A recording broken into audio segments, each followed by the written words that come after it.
amor y la idolatría no es un fenómeno que se limite al medio del espectáculo. También se idolatra intelectuales y también se convierten en modas. Regularmente se trata de gente que está en boca de muchos, ya sea por sus desplantes públicos o por alguna otra característica ajena al pertinente ejercicio profesional, gente asistida por el altavoz de redes sociales, donde tan sencillamente se tergiversan posicionamientos, donde el meme sustituye al hecho y donde la denuncia de la frivolidad se diluye en muestras de admiración que pasan por alto la obligación principal que tiene todo especialista que merezca dicho título, esto es, la honestidad intelectual, la sujeción de sus posicionamientos a lo que dicte el dato, la búsqueda de la evidencia, el sano ejercicio de la corrección cuando se demuestra que nos hemos equivocado, así como el estudio intensivo del área donde uno se denomina experto. Ese es el caso de Mario Bunge, uno de los filósofos más importantes de nuestro tiempo, pero que a pesar de su genialidad, no son pocas las equivocaciones que ha cometido cuando trata temas de psicología.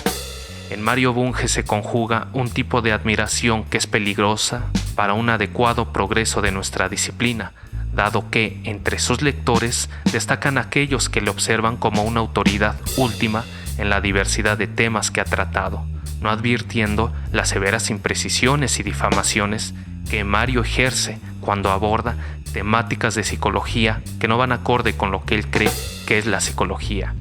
¿En qué consisten las imprecisiones y difamaciones de este autor? A lo largo de este video señalaré los casos que me parecen más escandalosos en lo que compete al análisis de la conducta, escuela de psicología que poco tiene que ver con lo que Mario dice de ella.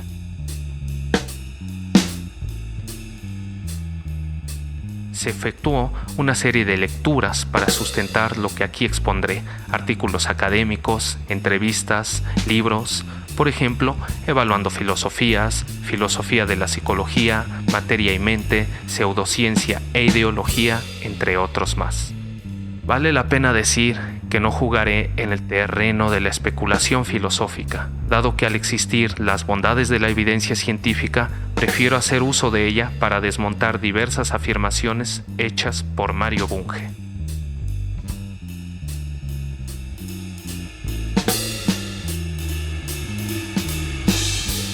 No se busca cometer agravio contra el autor señalado. Por el contrario, lo que busco es instigar una lectura más concienzuda y crítica de su obra, no una lectura de fanático que guarda silencio ante las equivocaciones del ídolo.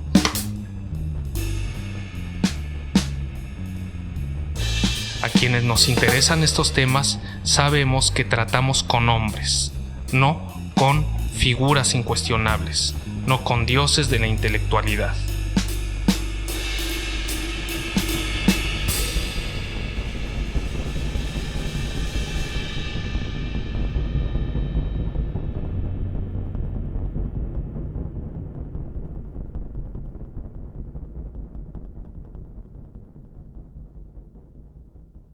En términos estrictos, el conductismo no es un ejemplar científico, sino un ejemplar filosófico.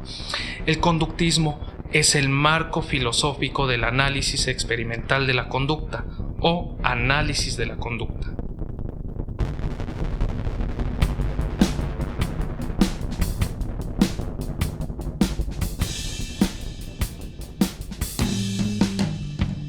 Esta importante diferenciación no la hace Mario Bunge en ninguno de sus textos, a pesar de que Skinner, el psicólogo más eminente del siglo XX, hizo notoria esta diferenciación para evitar confusiones.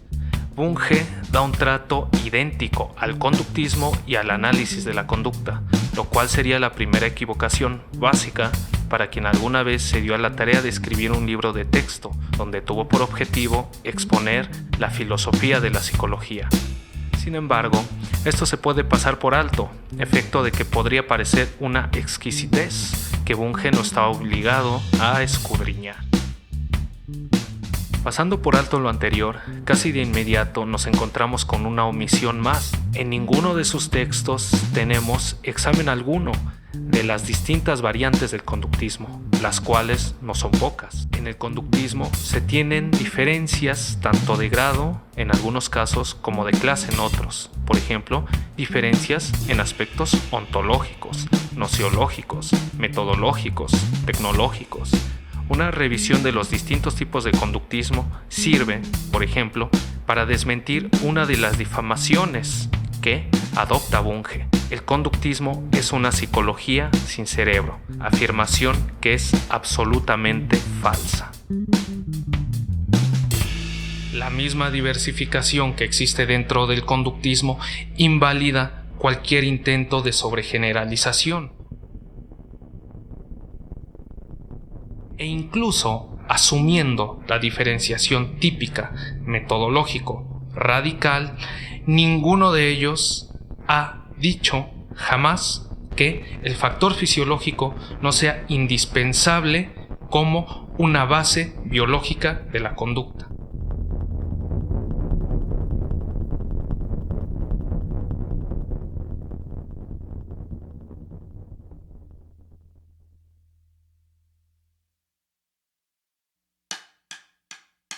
Negar las bases biológicas de la conducta sería tanto como aislarse de todas las ciencias biológicas, lo cual sería absurdo para cualquier ciencia contemporánea.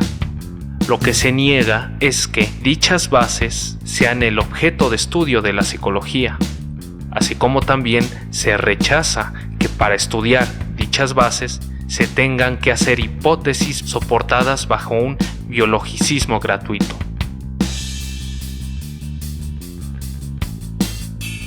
¿Qué tenemos del lado del caso de Watson? Valga la pena decir, en su libro El conductismo, Watson dedica 2 capítulos enteros, así como decenas de referencias en todo su texto, a describir las bases biológicas necesarias para que la conducta tenga lugar.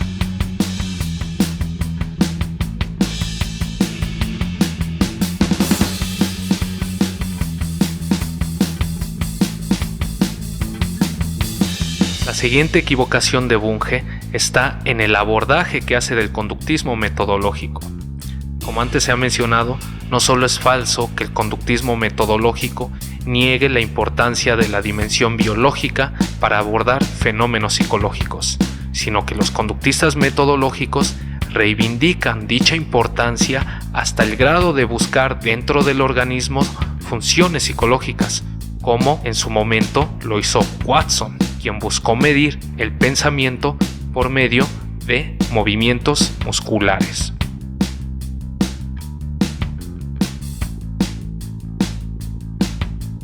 Cuando Skinner llamó metodológicos a las versiones no radicales del conductismo, es porque estaba denunciando que había conductistas que únicamente usaban la metodología de investigación, pero eran ajenos a las implicaciones filosóficas de fondo, que en buena medida se nutrían del trabajo de los analistas lógicos del lenguaje, analistas, muchos de ellos totalmente despreciados por Mario Bunge.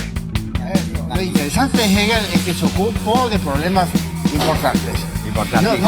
No de pavadas como Wittgenstein. Incluso, bajo estos términos, el mismo Bunge sería un conductista metodológico, al creer que las funciones mentales no son más que funciones cerebrales.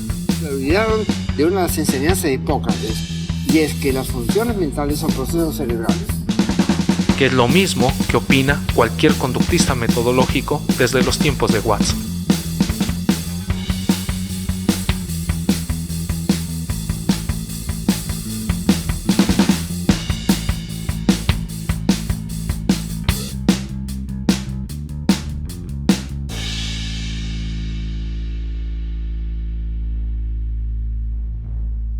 Así como hay distintas formas de conductismo, también existen distintas taxonomías en cada uno de ellos para abordar el fenómeno psicológico.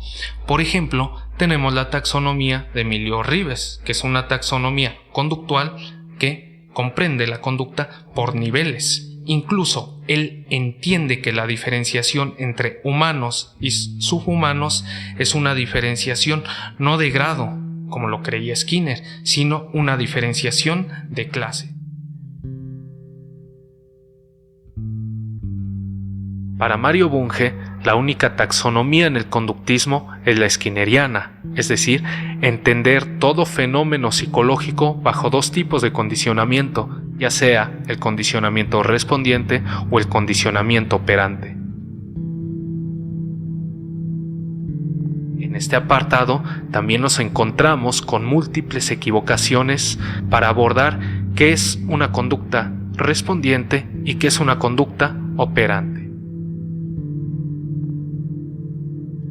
Es falso que sea necesario mantener inmóvil al animal para ejercer un condicionamiento respondiente. La inmovilidad solo se utiliza en algunos estudios para controlar variables, mas no porque sea una condición necesaria para que se dé el condicionamiento respondiente. En todo aprendizaje hay ensayo y error. En el condicionamiento clásico no hay ningún tipo de recompensa. El condicionamiento clásico es un aprendizaje asociativo que en términos skinnerianos comprende la conducta involuntaria. Consiste en el emparejamiento de un estímulo incondicionado con un estímulo neutro para que este último genere una respuesta funcionalmente equivalente a la respuesta incondicionada. Cuando esto ocurre, el estímulo neutro pasa a ser estímulo condicionado.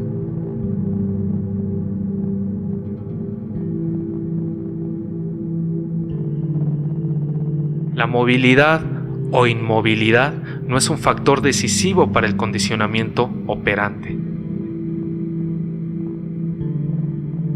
El ensayo y error no es exclusivo del condicionamiento operante.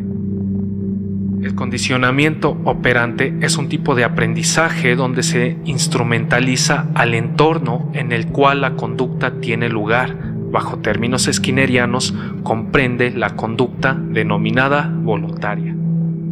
Se compone de una relación contingencial de tres elementos: un estímulo señal, una respuesta que opera sobre el medio para que éste suministre una consecuencia que fortalecerá o debilitará la conducta futura dada ante el estímulo señal.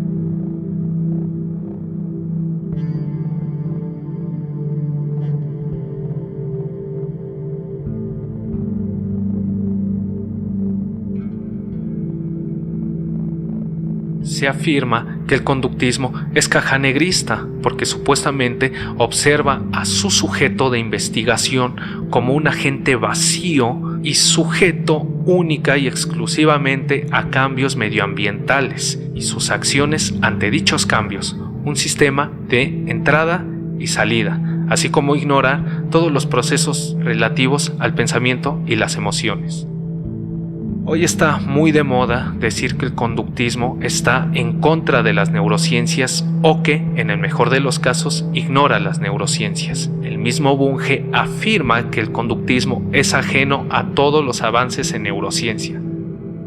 Decir eso implica no solo no haber estudiado los textos originales, sino también no haber tenido alguna exposición de los métodos de trabajo que lleva a cabo un analista de conducta en cualquier laboratorio, donde una de las variables a controlar en sus estudios es precisamente el estado orgánico del sujeto. También ignora que los conductistas han hecho manipulaciones intracraneales para identificar receptores de la recompensa. Valga agregar una cosa que Mario nunca señala: no son pocas las publicaciones de neurociencia que se presentan en revistas de análisis de la conducta. Además de lo anterior, el argumento de Bunge es falaz. Él ignora que todos los psicólogos que hacen estudios experimentales tienen como variable independiente cambios en el medio ambiente y como dependiente las acciones del sujeto. Quienes hacen neurociencia cognitiva también actúan de esa forma, con el agregado de que buscan covariaciones en el indicador conductual y lo observado en indicadores neurofisiológicos, pero también tienen claro que sin estimulación ambiental de algún tipo no ocurrirá conducta alguna. Cuando Skinner habló de la caja negra, lo hizo para señalar que un análisis científico en psicología no debía crear ficciones explicativas de corte mental que utilizaran al sistema nervioso central como mero bastón de apoyo para justificar afirmaciones gratuitas. En la conducta de los organismos, él llama sistema nervioso conceptual a las ficciones explicativas que, no aceptando el desconocimiento que para 1938, año de la publicación de Conducta de los organismos, se lanzaban a decir que el cerebro procesaba de X o Y forma los hechos psicológicos. Lo que denunciaba Skinner era la biologización gratuita de los fenómenos psicológicos, no que la biología no tuviera un papel importante en la conducta de los organismos. El mismo Skinner conocía el campo de la neurología, pues parte de su carrera consistió en trabajar precisamente esas líneas de investigación. Las leyes del reflejo que sintetizó en Conducta de los organismos partían de los estudios en neurofisiología llevados a cabo por quien recibió en su momento el Premio Nobel de Medicina en 1932. La misma reflexología rusa, donde se descubre el condicionamiento respondiente, estaba compuesta principalmente por fisiólogos. No son pocos tampoco los neurocientíficos contemporáneos que han sido formados como conductistas. Hay cámaras de condicionamiento operante utilizándose en psicofarmacología desde los años 50 del siglo pasado hasta la actualidad. Por razones históricas, teóricas y metodológicas, el conductismo no puede ser ajeno a las bases biológicas de la conducta y tampoco puede observar al organismo como una caja negra.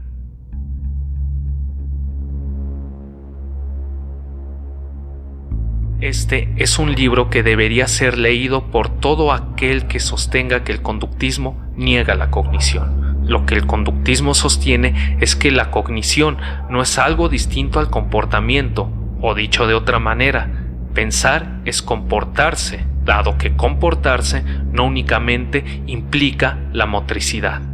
Quienes sostienen que la cognición es algo distinto al comportamiento es porque creen que el marco de ocurrencia de el pensamiento se circunscribe al cerebro, es decir, están aceptando el viejo dogma cartesiano de la vida mental. Descartes también creía que los procesos mentales eran procesos que ocurrían en el cerebro.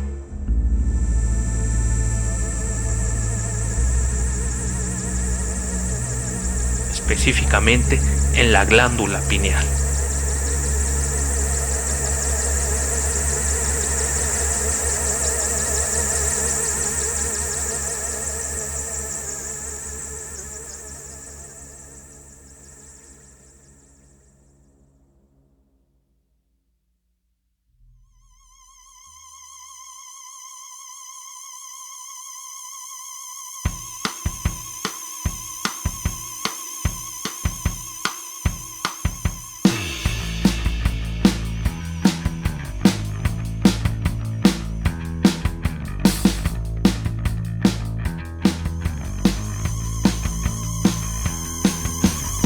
Las publicaciones exclusivas en análisis de conducta se siguen contando por cientos al año, tanto empíricas como teóricas. Hay una división de la APA exclusiva para analistas de conducta. La OMS ampara los métodos ABA como unos de los mejores para atender el espectro autista.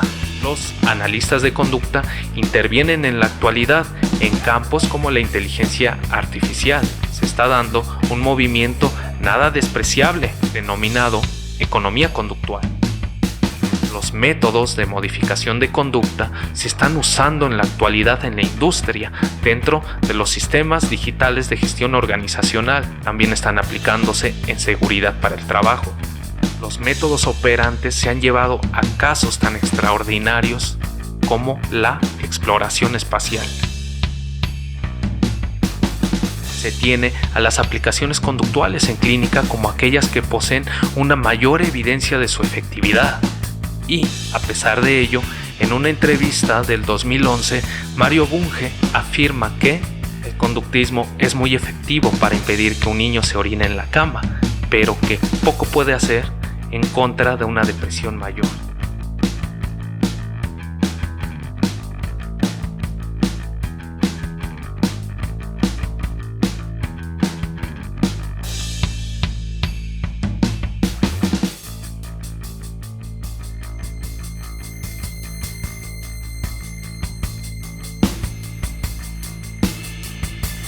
Si bien es cierto que la neurociencia cognitiva sea quizá la más generalizada, también existe neurociencia que no hace los compromisos ontológicos de la ciencia cognitiva, efecto de que ésta presenta sus propios problemas. Ejemplos de las obras que han tratado las problemáticas de la neurociencia cognitiva los encontramos en Bennett y Hacker, a quienes se les debe el análisis de la falacia mereológica en neurociencia cognitiva, que consiste en atribuir a una parte lo que es una función del todo, es decir, afirmar que el cerebro piensa, cuando pensar es una función de todo el organismo, no una función cerebral. No se le pueden atribuir predicados psicológicos a cosas que no son una persona. También se encuentran ejemplos de críticas a la neurociencia cognitiva en El mito del cerebro creador, un libro donde se mencionan algunos ejes de trabajo para frenar lo que el autor denomina cerebrocentrismo, que es sobresimplificar todo el espectro de las acciones humanas a la neurofisiología. El cerebrocentrismo es una especie de moda producto de la vacuidad filosófica de la sociedad contemporánea.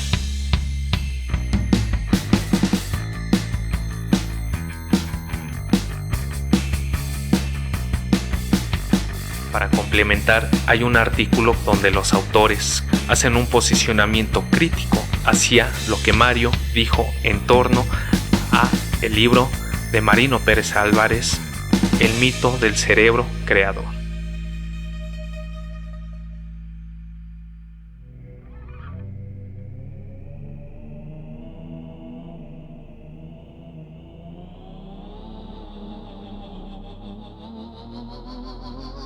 Personalmente no observo a Mario como un faro que pueda servir para dirigirse dentro de la psicología. Sin embargo, él tiene sus méritos propios, que le han hecho ya una persona indeleble dentro de las páginas de la historia de los grandes filósofos de nuestro tiempo. Sus éxitos son mayores que sus fallos, y muchos de nosotros, por medio de sus obras, hemos identificado factores distinguidos tanto del conocimiento científico como de la lucha diaria que implica ejercer dicho conocimiento. Mario nos ha enseñado, por ejemplo, que la actitud científica no es una afición, sino un estilo de vida. Mario Bunge, así como todos nosotros, es producto de sus circunstancias y también de su historia de vida. Se trata de un hombre que ha aprendido a actuar con valentía y sin indolencia social. Sus mismas equivocaciones las entiendo como una muestra de que el conocimiento científico no es algo sencillo. Observo a Bunge como uno de los herederos de Russell, y estoy seguro que el mundo sería peor de lo que ya es si no hubieran personas como Bunge entre nosotros. Creo en gran medida que somos afortunados al poder compartir nuestra época, nuestro tiempo con personas como él, porque cuando Mario muera, yo no observo a ningún otro filósofo que pueda sustituir el hueco que Mario dejará. Los hombres como Bunge nos muestran que la ciencia requiere de activismo, que no podemos esperar a que el tiempo nos alcance. Y para terminar, yo mencionaría 3 actividades que considero como las más valiosas dentro del trabajo de Mario Bunge. La primera de ellas sería ser un promotor abierto, un militante férreo de aquella filosofía ligada a la ciencia, lo cual no se observa con mucha frecuencia dentro de los filósofos. La segunda, la lucha radical y despiadada que ha tenido contra las pseudociencias. Y la tercera, y quizá una de las más importantes por el momento histórico en el cual se está viviendo, la crítica abierta contra toda una serie de ideologías conservadoras que están impregnando el trabajo científico de nuestros días.